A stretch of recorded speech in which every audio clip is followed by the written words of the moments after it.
Hello, everybody. Welcome. I'm Skip Alzheimer, and I'm trying to play with some lighting here, and also get my hair to stick down. I have this crazy cowlick. Hello, everybody. Wait, well, hold on. Welcome. Woo. I'm Skip Alzheimer, and I collect old 16mm films, and welcome to our AV Geeks Lunchtime streaming show. You might notice the background's different. I ended up getting a movie screen to put up to kind of block the whatever's going on in the laundry room, because we're going to have guests who are coming to... oops. You know what just happened here? And lots of cabling issues.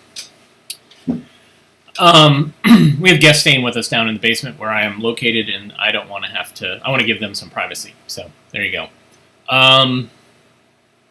Yeah, so we kind of...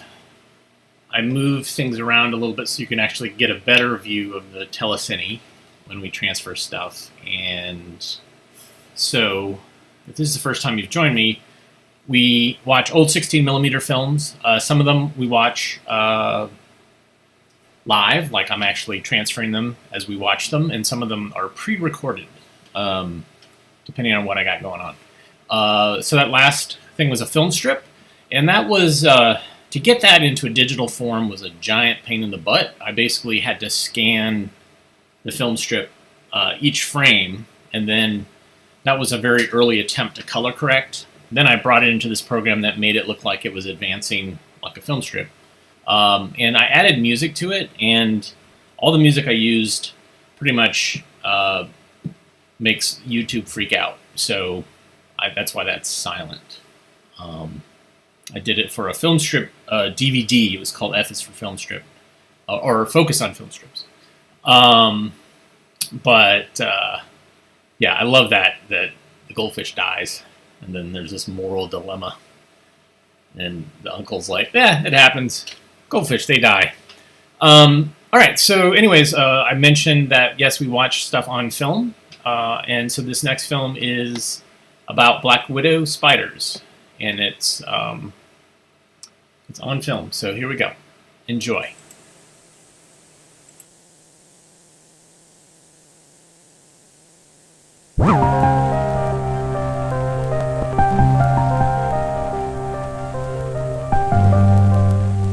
The poisonous black widow is one of the better-known spiders throughout the world. Its bite can cause serious illness and sometimes death. Fortunately, the black widow is easily recognized by her coal-black body, red hourglass marking, and by the irregular pattern of her web. This interesting spider belongs to the family Theridiidae, the comb-footed spiders, named for the comb-like projections on the feet.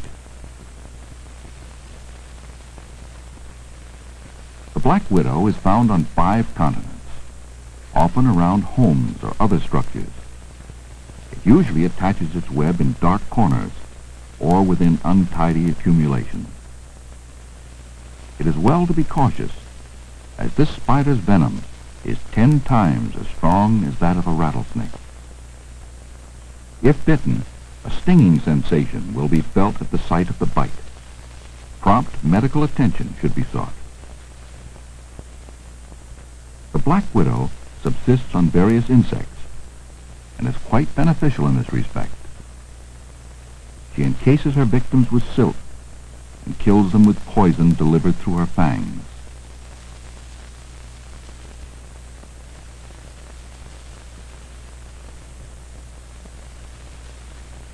The fangs are hollow and about 1/2 millimeter long. They are fed by unusually large venom sacs. The irregular web is without apparent design. A human hair next to a strand of web is huge by comparison. Black widow silk has 12 times the tensile strength of steel. and has been used in the making of precision optical instruments.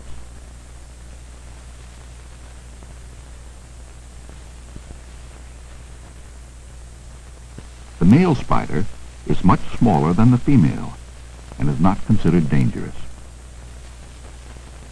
His palpi store the fluid to fertilize the female's eggs.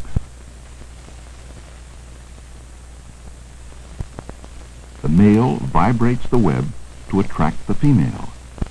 He then tries to secure her with his own ineffective web.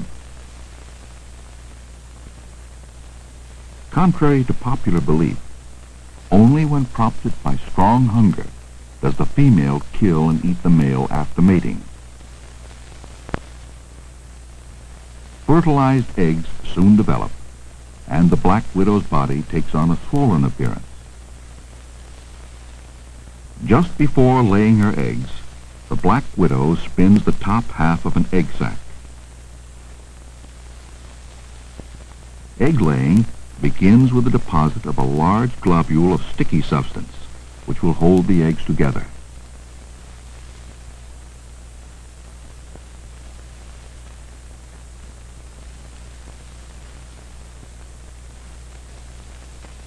There are 188 eggs in this batch, but the number laid at one time may reach 1,000. Eggs are laid twice a month during the warm weather season.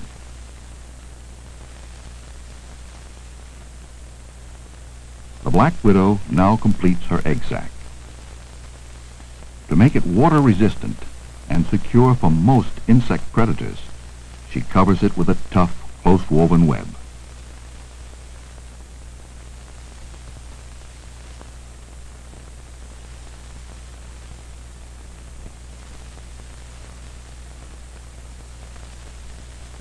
The egg sac can be moved for greater security or temperature control.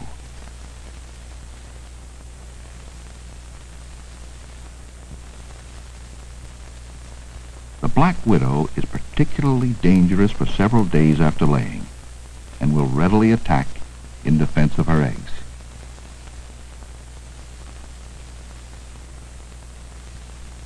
The substance which binds the eggs together evaporates within 2 hours, allowing the eggs to separate.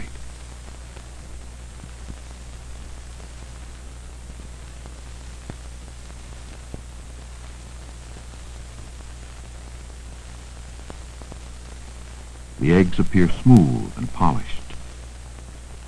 Each one is perfectly formed. The immature spiderling develops in about 3 weeks and breaks through the egg skin.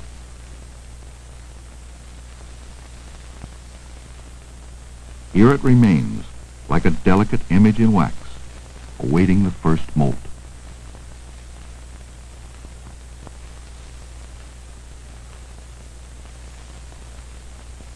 The first molt, which produces the spiderling, is completed within a week. Weather determines how long the spiderlings will remain inside the egg sac. When they are ready to leave, the spiderlings help each other chew a hole in the egg sac.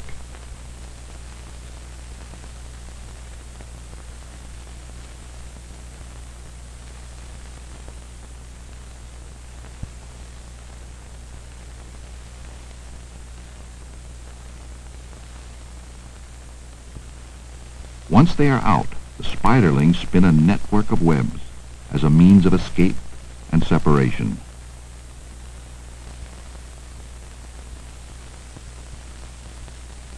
Each spiderling will seek its own shelter and its own food. Food stimulates growth in the young widow, who must molt or shed its skin 6 or 7 times before she is mature. The body gradually takes on color as the spider develops. The last molt takes the longest.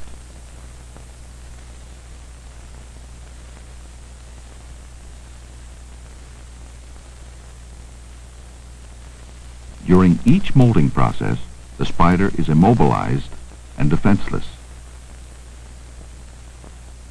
The full cycle from egg to maturity ranges from several months to a year, depending on the food supply.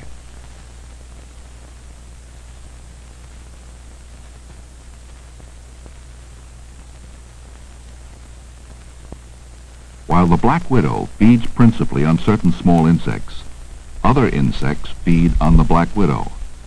These include the mud dauber wasp and the praying mantis.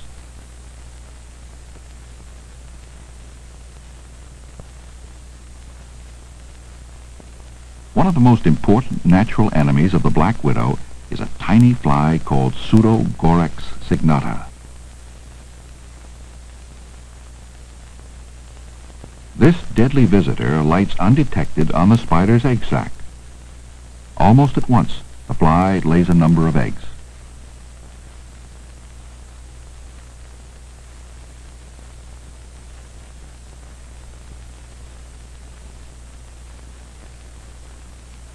Within 5 days, the eggs hatch into maggots. Each maggot burrows through the egg sac and punctures a spider egg.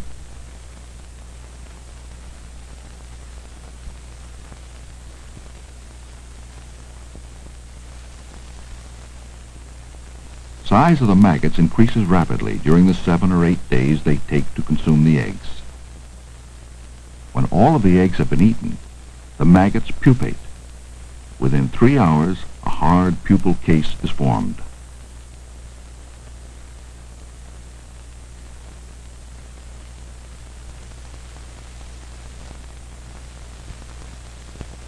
After 10 days, cradled by the egg sac of the black widow, Pseudogorax signata, a tiny fly,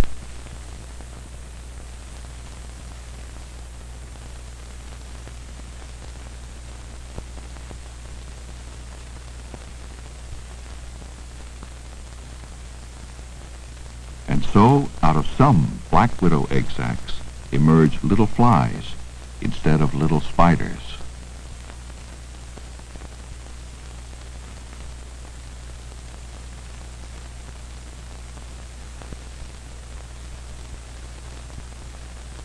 Because this interesting spider is potentially poisonous to humans, and because it is so widespread, everyone should be able to recognize it by its black color,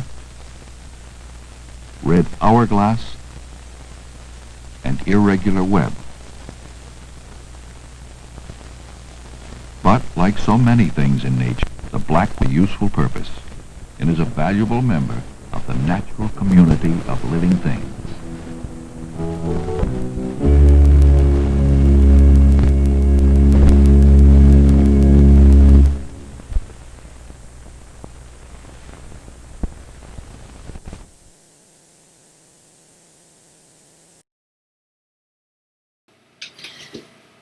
So I turned off the bright fluorescent lights because they were too jarring.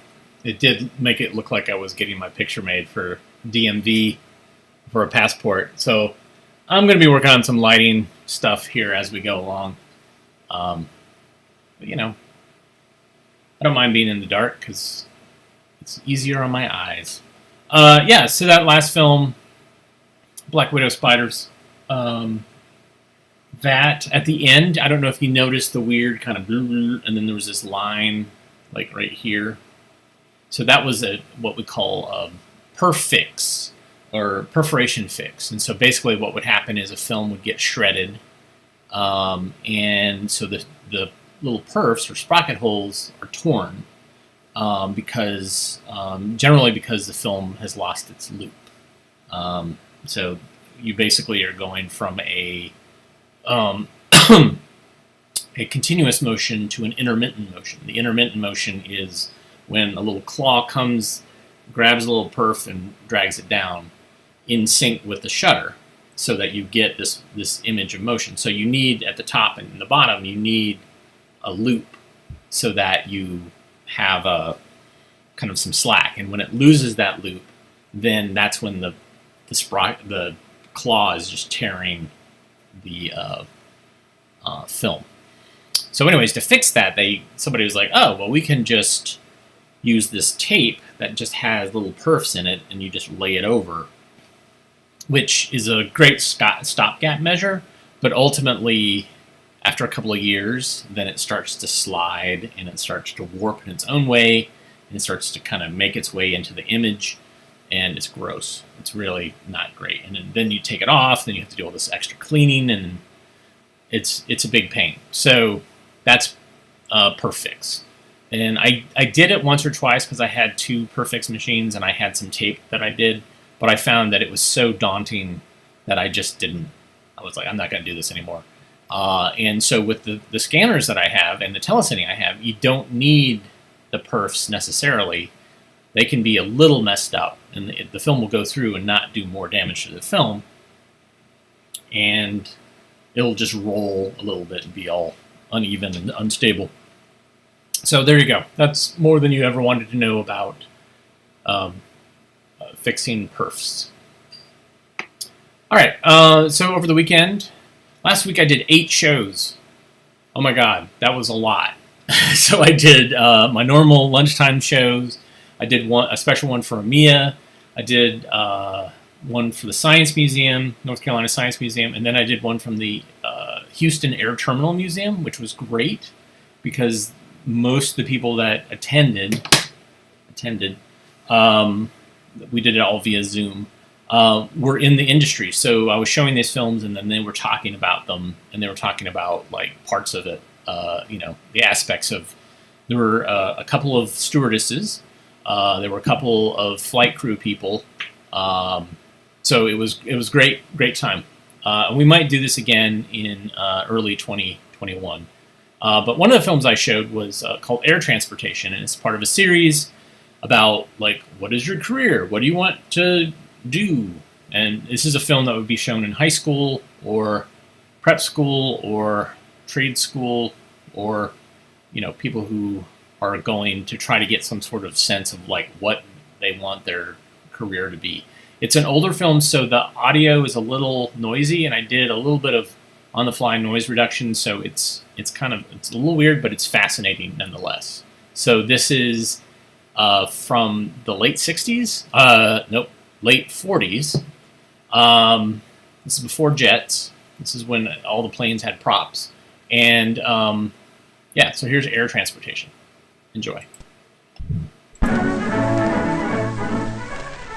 The airplane, symbol of our mastery of the skies, is spanning oceans and continents in ever-dwindling hours, bringing new hope to the people of the world, new horizons to industry, and new careers to youth. For air transportation has proved itself a vital factor in the social and economic life of modern civilization. It is a rapidly expanding industry embracing many trades and professions, an industry employing thousands of persons. For example, to keep each airliner in the air today, over 100 workers are needed on the ground. Many of these are engaged in office work. Of this number, the reservations department comprises a specialized group. It is here that flight schedules, rates, reservations, and related subjects are communicated directly to the public by telephone. The work is interesting, but requires tact, sales ability, and a pleasant, well-modulated voice. Another reservations job is at the ticket counter. Here, however, the duties include the actual issuing of tickets through direct personal contact with the public. As in many departments, the work is handled in shifts, for around-the-clock service characterizes the industry.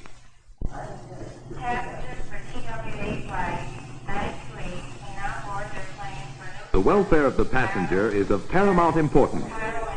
To care for his needs, men known as transportation agents are employed. Well trained in government and airline regulations, they have often gained their experience in previous jobs such as cargo agent, reservations representative, or similar work. Through on-the-job training, they learn how to prepare flight movement reports and coordinate the dispatching of passengers, mail, baggage, and freight. Transportation agents also contribute to the safety of the airline operations by determining the proper weight distribution of cargo. The operation of an airline requires countless messages in order to coordinate all departments. This is generally done by teletype and radio. Many of the teletypists are women, a large number of whom obtain their training in commercial schools. Accuracy and speed, as well as a knowledge of airline codes, is necessary. Although important, their work does not require the extensive training demanded of the radio operator. In addition to operating, he must be able to maintain and repair radio and telephonic equipment. He must hold a radio telephone second-class license or better issued by the Federal Communications Commission. The radio operator keeps in close touch with planes in flight, advising them on such things as operational details and weather conditions. Using weather balloons and various recording devices, the United States Weather Bureau gathers nationwide climatic information and sends it via teletype to airlines throughout the country. The information is then charted, analyzed, and interpreted into weather forecasts by the airline's meteorological department. This work requires specialized college training and unusual accuracy in judgment. But the key figure in all flight operations is the flight superintendent. He is the man who decides whether the planes will fly or not. He releases all planes on his division, follows their progress in the air, and keeps the captains or pilots advised of conditions affecting their flights. The flight superintendent, together with the captain, plans each flight in detail. This exacting work calls for a pilot who is also a qualified dispatcher, certificated by the Civil Aeronautics Authority. In addition, he must have an accurate knowledge of communication facilities. His responsibility is great, for he coordinates all flight operations to achieve these objectives: safe, swift, and dependable air transportation. But the safety of operations also depends upon the proper maintenance of planes. For this reason, many skilled mechanics must be employed. Their work is highly specialized, and those who direct or supervise such work must hold a federal government certificate and rating depending upon the type of work they do. For example, mechanics qualified to supervise work on general maintenance, including dismantling, welding, or fabricating, must hold what is called an A, or aircraft certificate. Others, who supervise and approve engine work only, are required by the Civil Aeronautics Authority to hold an E, or engine certificate. But no matter what their chosen field may be, equivalent technical schooling is required. However, planes need more than mechanical attention, for they must also be washed, cleaned, and polished. This general utility work calls for no special training and is done by fleet service helpers. Thus, only through regular and thorough maintenance can the airlines provide the service and schedules upon which the passengers depend. The arrival and departure of planes is regulated by dispatchers in the control tower. These men serve as traffic coordinators, keeping congestion at the field to a minimum. They are employed by the federal or local government and must hold a certificate which signifies their knowledge of air traffic regulations. For those young men who enjoy working out of doors in all kinds of weather, there are opportunities as ground crew members.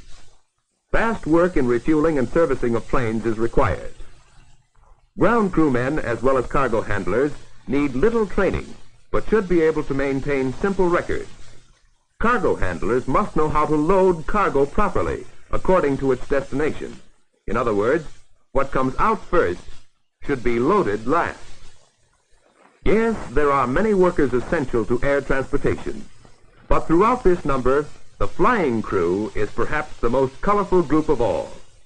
An important and familiar part of this crew is the smiling hostess or stewardess who anticipates the needs of every passenger. A hostess must be a person of charm as well as capability. To qualify on most airlines, she must be healthy, single, and between the ages of 21 and 28. She must be between 5 feet 2 and 5 feet 6 inches in height and of normal weight. Girls who are accepted receive special training in the rudiments of flight regulations, air routes, meteorology, and aeronautics. To be eligible, at least 1 year of college or 3 years of equivalent business experience is necessary. A knowledge of foreign languages is becoming a definite asset with increasing worldwide air routes. When the passengers are aboard, the ground crewmen clear away all service equipment in preparation for the takeoff. One by one, the huge engines roar into action as another giant of the air prepares to thunder down the runway. Many workers in all kinds of jobs have coordinated their efforts to make this flight possible. But without the skill and knowledge of the pilots, the plane would never leave the ground. These men with wings represent but a small number of all airline employees. Their qualifications are high. Perfect health is essential. They must have hundreds of hours in the air and an intimate knowledge of aeronautics and related subjects. The competition for this work is extremely keen, and only those with unusual ability and experience can expect to find employment. The majority of job opportunities are to be found in airline passenger service. However, freight and air express services are expanding rapidly to meet an increasing demand for swift transport of medicines, perishable foods, furniture, and hundreds of other products. And in the future, this branch of air transportation will offer employment possibilities for pilots as well as many others. But opportunities in air transportation are not restricted to large airline organizations. Many small companies and individuals maintain private planes, providing transportation or feeder service between local points. In work such as this, there are jobs for pilots, field managers and airport engineers, mechanics and helpers, CAA control tower operators, link trainer instructors, flight instructors, and many others. But the need of training and education for the better positions and higher paying jobs cannot be overemphasized. Colleges and specialized schools throughout the country maintain facilities for teaching different phases of air transportation. The armed forces offer exceptional opportunities for young men to acquire skill and experience in many aviation jobs. Technical books, trade magazines, and government publications provide current information and trends in air transportation.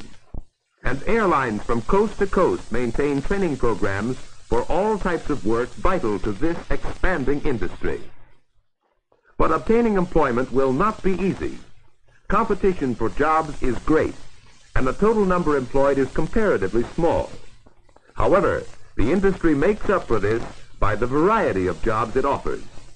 Individual qualifications are a deciding factor, and if you want to learn and earn your living in a youthful and romantic industry, air transportation presents a challenge and an opportunity for your life work.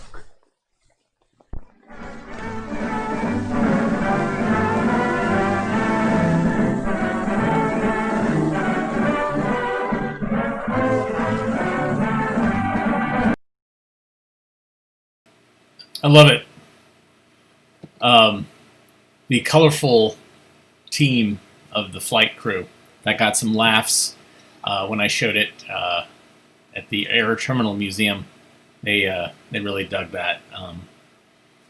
I got some great stories about the flights and serving food, how you serve food, and when they used to like actually make beef Wellington, and when they used to actually, serve up prime rib to their first class folks. It's pretty interesting. So this next film is one I haven't seen before. I've been excited to be able to pull films that I haven't seen because I got so many. I got lots and lots of films.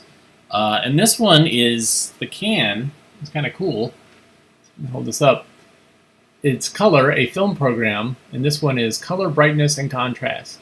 And it's made by CBS. So it's a great can. I can't remember where I got this from. I think it was from a television and film production program at a university. But so I have not seen this.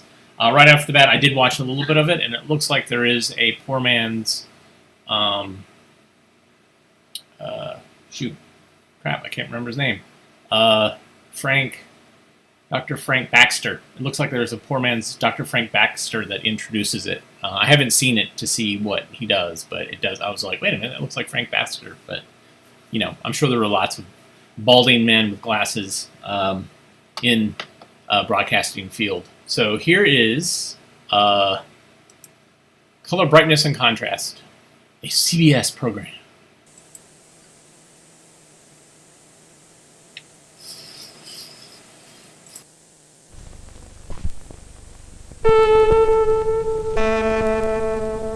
CBS presents this program in color.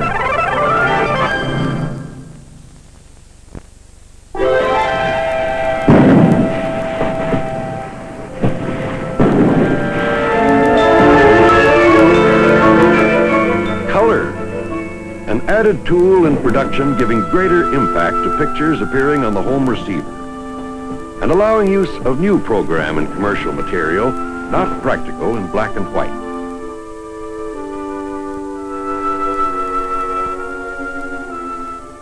To obtain maximum benefits from color, it must be used properly. It must be used with restraint and with good taste and in complete harmony with the intent of the scene. Stop! Don't use color just for the sake of color. Use it to strengthen the intent of the scene and make its message more forceful. The color camera is a machine. It has no imagination, no creative ability. It just faithfully reproduces what you provide as a subject. No matter how well the color camera is adjusted or how efficiently it is designed, it cannot produce a better picture than the original subject. The very fact that the camera does reproduce subjects so accurately gives us as producers, directors, designers, and production people in general a few problems. While the camera sees the subject as it actually is, we do not always do so. We tend to see what we want to see, or what we think is there. This tendency on our part to see familiar objects the way we remember them is called approximate color constancy. That slightly off-white shirt you have on is one of the best examples of our insistence on seeing things our own way. Of course, we know a white shirt is white, but is it? Still white? No? Well, the desk light has a low color temperature and tends to make the white shirt appear yellowish.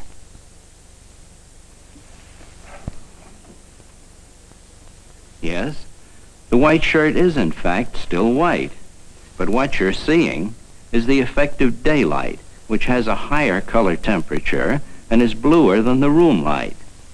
This light on your white shirt causes it to appear blue, just as the color television camera records it. Another interesting point about our seeing habits is that in everyday life, we rarely look at a whole scene at once. Our eyes concentrate on points of interest, a sign, a window display, perhaps attractive legs, or a lovely face. But when we face the small screen of our television set, we see it as a single unit, and we concentrate on it. Suddenly we see things we never even knew about. Faces change in color in different lights and with different backgrounds. Shadows are colored, and colors are exciting. We must learn to look at color in real life as well as on television, because color behaves the same way in either case. But what do we look for?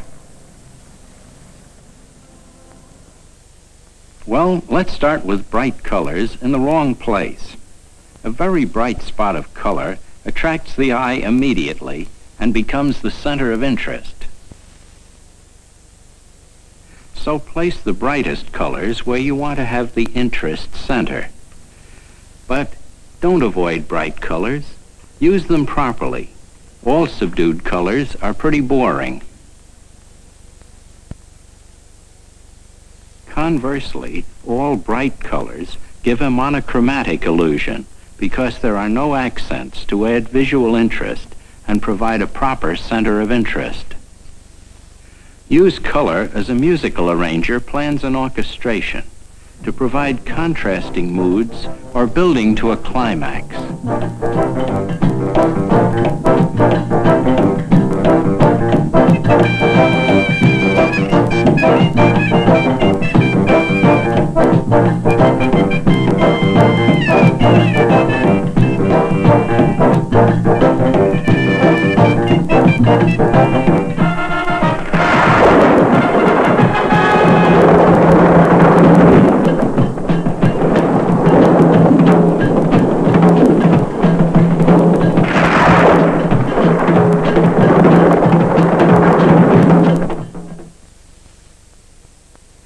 Effective scenes do not require a lot of colors, just good planning. Please note the background is blue, and so are all of the costumes except one. We've used red to accent the scene. Now, by using different brightnesses of blue and red, we've done the whole scene with two colors and flesh tone. We've made use of lighting to achieve the separation between background and subjects, and to make them the center of interest, accenting the blonde girl who plays the principal role in this scene. Of course, we must make sure that those attractive color combinations provide both color and brightness contrasts. Now, yellow and blue are good color contrasts, but if each color reflects the same amount of light, well, you can see the result in black and white. Probably the most important color to think about is the skin tone of our subjects. Skin tone is the one link we have color-wise with our home audience. There's no way they can know the color of the scenery or of the costumes. They might think that green dress is like this, but look what happened to the face. So that adjustment can't be right. That's better. Let's consider the blue panel. Maybe a brighter blue. No. The face is off. That's it. The good skin tone gives the home viewer a point of reference and helps to get your colors properly tuned in. Now, while we're speaking of skin tone, we might mention the importance of proper makeup for color television. This young lady is wearing the proper makeup for black and white cameras. On your left is panchromatic makeup, running toward the yellows and browns, which are not either realistic or flattering in color. For color, more natural tones should be used. The natural reds, pinks, ivories, olives, or suntans. Whatever color most closely matches the natural coloration of the subject. Makeup is also desirable and necessary to cover small skin blemishes, prevent unwanted shine, or hide beard shadow, and generally accent good points as well as disguise less desirable ones. For the ladies, eyeshadow in properly complementary tones should be used only very lightly. Too heavy eyeshadow is very unflattering. Lipsticks in darker pinks and clear reds. Avoid reds having a blue tinge, as these may appear quite purple. A proper makeup will produce a result like this. Don't forget about the ears. Ears are naturally a bit redder than the face and can easily become quite prominent. Makeup helps this condition. Hands, too, need makeup. Also, men's lips, much as we dislike the idea, do look better with just a touch of color.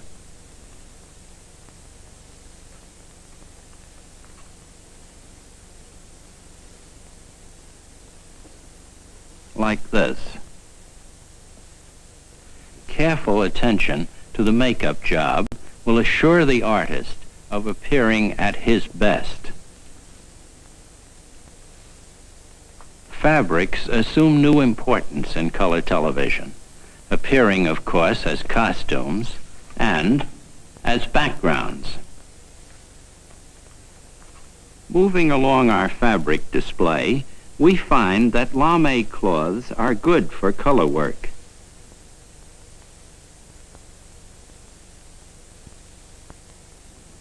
Brocades, having a combination of shiny and matte surfaces, look very well indeed. Moving on to the velvets and velours on our display rack, we must use caution, as these are very soft fabrics and do not reflect much light. Therefore, they may appear much darker than we anticipate unless they're very light in color to start with. Sequins, which couldn't be used in black and white, are quite practical in color if they are carefully lighted. The next display makes an interesting point, showing both a shiny surface and a matte surface. Both are exactly the same color, but the shiny surface appears lighter in color because it reflects more light. But all fabrics, like all other items in the picture, require care in lighting. The appearance of colors can be changed substantially by adding or subtracting light.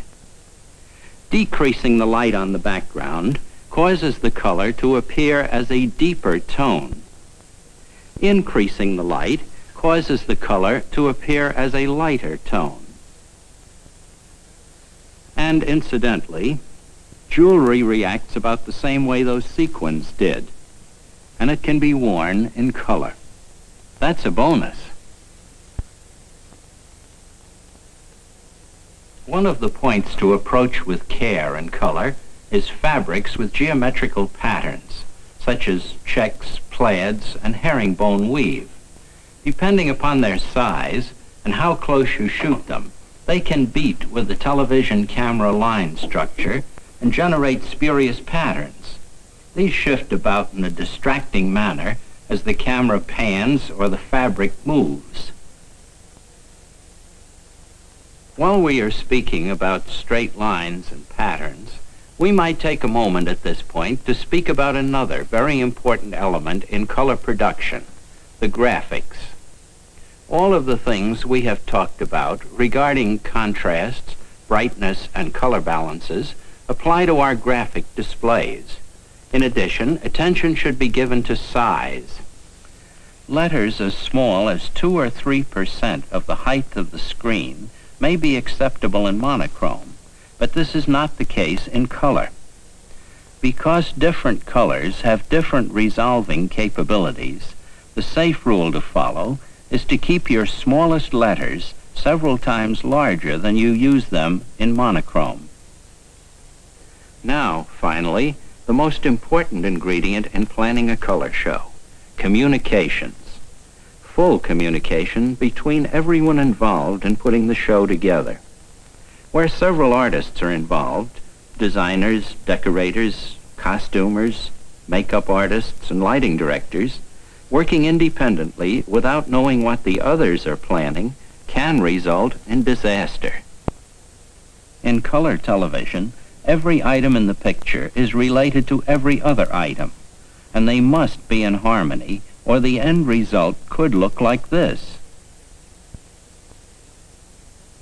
And you can be in real trouble.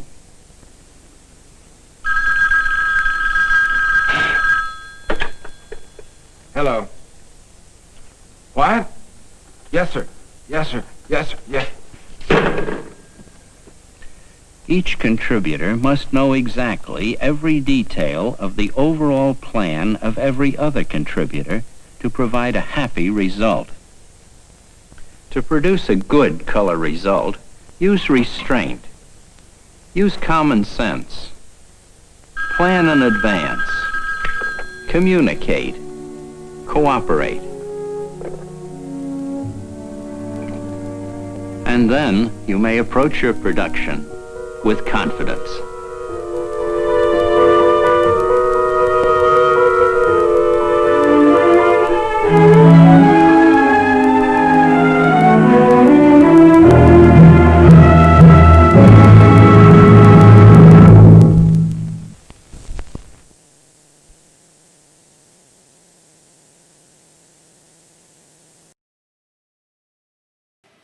So, yeah, that film was probably made specifically probably for CBS affiliates who were beginning to get color cameras. I mean, color was pretty big deal with broadcast television, and they wanted to make sure everything looked right. And so this was probably something that they made to kind of send out to all the CBS affiliates to say, like, all right, well, here's some considerations when you do color. Like, here's your considerations for graphics, for clothing, for sets, for makeup, etc. And so it's kind of interesting. I might have other ones in this series. I haven't really, again, this is the first time I saw this, so I really dug it. Of course, ironically, the colors have faded on this film, so it's harder to really see what they were trying to say. I would, at some point, I might scan the film and try to bring the colors back and see how they look. But definitely skin tones are a thing. If they don't look right, they're unnerving to anybody that watches them. So, so let's see what I got here. I just wanted to say thanks everybody for tuning in. I'm not done yet, but one way that you can say support AV Geeks is to buy us coffee. Caffeine is the lifeblood of AV Geeks. It makes our brains spark in wonderful ways. So that's one way you can support us. Another way is to go to avgeeks.com. You can also like, subscribe. I've been watching a lot more podcasts on YouTube, and so they say things like, please comment, like, and share below. So there you go. Now I'm like everybody else.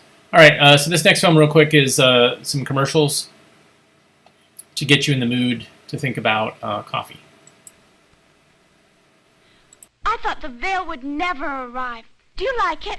Yes, I like it. I like it. I wish the wedding were next Saturday instead of tomorrow. I've got a million things to do before then. Yeah, it really is exciting, isn't it? The cake! Mrs. Olson, let's see if they've delivered it yet. Here it is, dear. Ah, Now, calm down. Why don't you make us a pot of coffee? you know me and coffee. Mine's terrible. Well, shame on you. Anybody can make good coffee when they use the right coffee. Folgers. Folgers coffee? Mountain grown. That's where the best coffee is grown. Folgers is a special blend. Gives better flavor. Now, go ahead. You make it. Okay. Hey, I made a good cup of coffee. Consider Folgers your wedding present to us, Mrs. Olson. Try Folgers, the mountain-grown coffee. Mountain-grown for better flavor.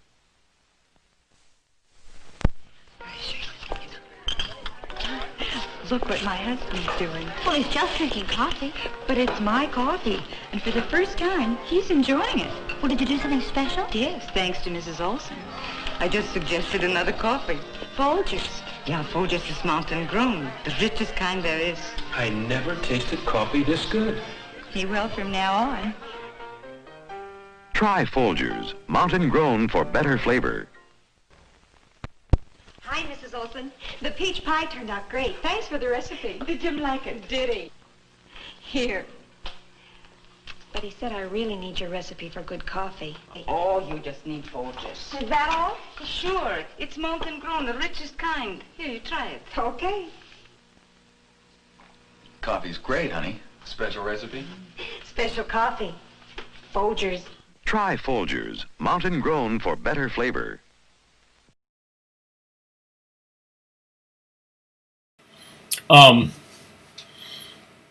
So those are part of a long line of commercials where Mrs. Olson helps a bride or bride-to-be or a wife who makes lousy coffee and is feeling like she's letting her husband down over and over and over again. It's the same message.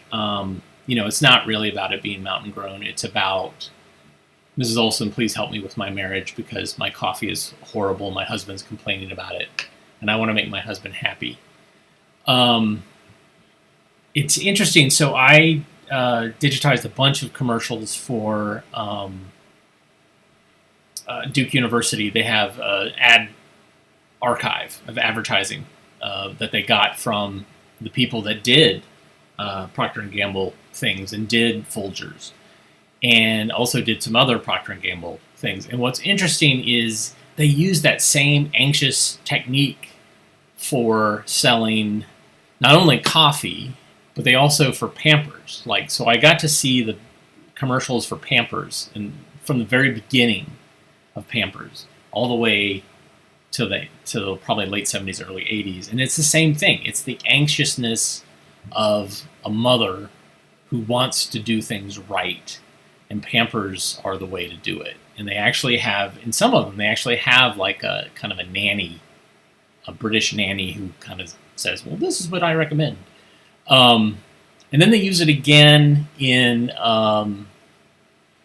Cool Whip commercials.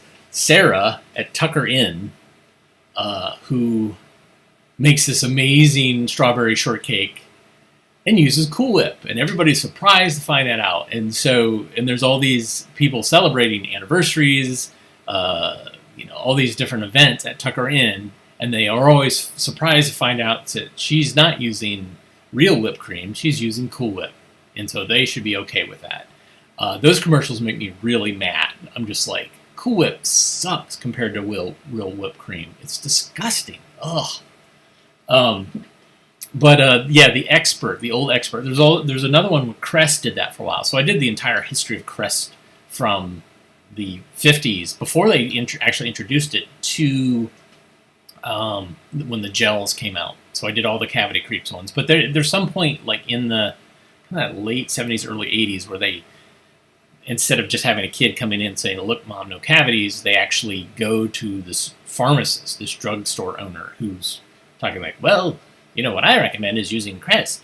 So it's the old, it's kind of this return to conservative values type of movement. It's in commercials that's selling things like coffee, like toothpaste, etc. It's wonderful, and it is also nefarious. And really, I can't even watch advertising now because I get really mad.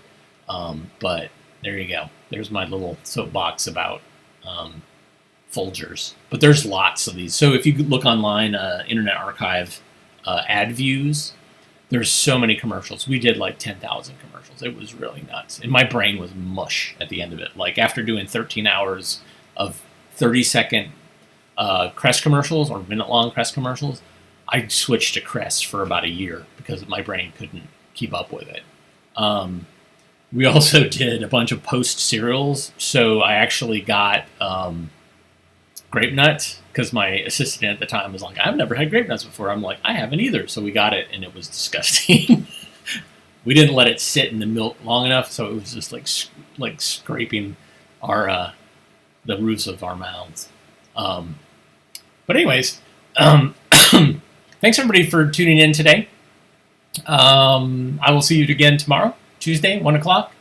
Again, if you like what you saw, you can buy us coffee. And I don't buy Folgers, but I buy pretty much the cheapest store brand coffee you could imagine. Not the total budget one, but the next tier up. Because, I don't care. I'm not a coffee snob. But yeah, please like what you saw. Please share. Or go to AV Geeks and see other things that we have online. And I will see you tomorrow. Everybody have a good rest of your day. I'm trying to think about something special that I might do for Thanksgiving. We'll see.